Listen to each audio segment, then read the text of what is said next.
کہ اللہ پاک سے آپ تعلق رکھیں گے تو کبھی نا امیدی اور کبھی آپ اپنے آپ کو اکیلا نہیں پائے گا۔ مخلوق پر امید رکھیں گے تو وہ ٹوٹتی رہے گی اور آپ کے دل بھی ٹوٹتا رہے گا۔ اللہ پاک کا توکل رکھیں اور آخرت میں جو جزا ملنی ہے اس کی طرف بندے کا دھیان رہے تو انشاءاللہ پروموشن یہ بہت بندوں نے پوچھا، کیا اس کے بارے میں بھی سوچا کہ ہم اللہ کے ہاں بھی پروموشن حاصل کریں کچھ بندگی میں، وہ بھی تو جو ہمیشہ کی پروموشن رہنی ہے۔ یہ تو آج ہے آپ آئی جی کیا آپ پوری دنیا ہفتے اقلیم کے بھی بادشاہ بن گئے، کل پھر جو ہے وہ سکندر اعظم کی طرح خالی ہاتھ نکال کے ہی بندے نے جانا ہے، نیچے ہی آنا ہے نا۔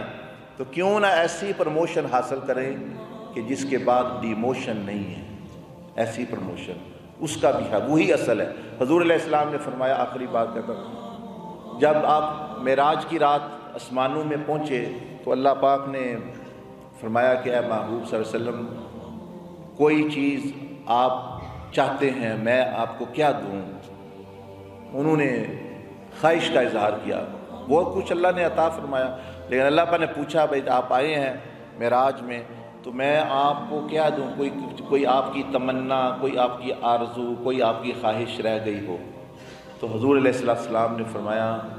کہ یا اللہ میں جب عالم ارواح میں تھا میری روح تھی، یہ مفہوم یہ ہے، میں نے وہاں بھی روحوں کے سامنے گواہی دی کہ تو ہی میرا رب ہے، تو ہی میرا معبود ہے۔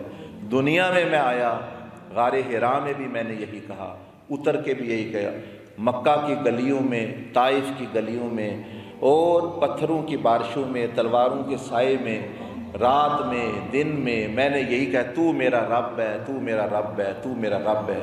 خواہش میری باقی یہ رہ گئی ہے تو بھی ایک دفعہ فرما دے میں تیرا بندہ ہوں۔ کہتے ہیں کہ یہی حکمت تھی کہ اللہ پاک نے جب پھر معراج کا واقعہ جہاں جہاں قرآن مجید میں بیان کیا وہاں نبی علیہ السلام کا لقب نہ حبیب استعمال کیا، نہ نبی استعمال کیا، نہ رسول استعمال کیا، وہاں عبد کا لفظ ہی استعمال کیا۔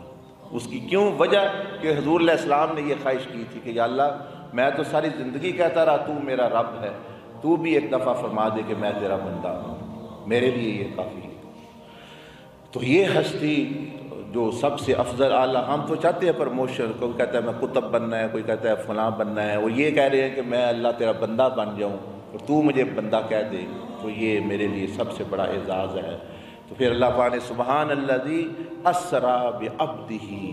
کہہ کے پکارا، اور یہاں سورۃ نجم میں جب بیان کیا فاوحیٰ الی عبدہ کہ وحی کی اپنے بندے کی طرف جو میں نے کی، وہ کیوں اللہ نے وہ لفظ استعمال کیا؟ اس کی ایک وجہ یہ ہے کہ نبی علیہ وہ اللہ کی بندگی سے کوئی بڑا اعزاز نہیں، کیونکہ جب وہ بندہ بن جاتا ہے تو وہ سمجھیں کہ خدا کی خدائی اللہ پاک پھر کہتا ہے کہ اب سب کچھ تیرے لیے ہے بندے۔ پہلے ہی اللہ پاک فرما رہا ہے کہ میں نے تو بندے کچھ نہیں کھانا، کچھ نہیں پینا،